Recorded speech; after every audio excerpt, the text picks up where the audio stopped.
الرحيم daawadayaal halkani waa VOS News xaruntiisa guud oo kuleeyahay magaalada Hargeysa waxa la soo gaaray mintaan hawada idin soo marin jirnay waxaanu idinka helnay deegaanada Soomaaliya dogtiya caalamka intiisa kaleba warka waxa uu diyaaristay markaasina idin socodsiin doonta hadii Abraali ka noqdo aniga Suban Maxamed Jaamac Bootaan qodobada idin hayno kuwada ugu door kornaan waxa kamid ah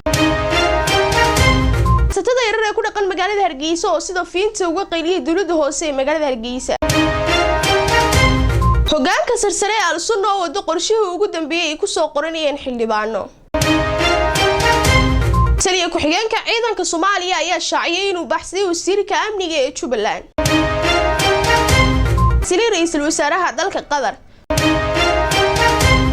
daawadayaal kuwaas waxay qodobada idin haynay kuwada ugu door kornaa imikii haatan ku soo dhawaada kuwaas iyo kuwa kale oo faahfaahsan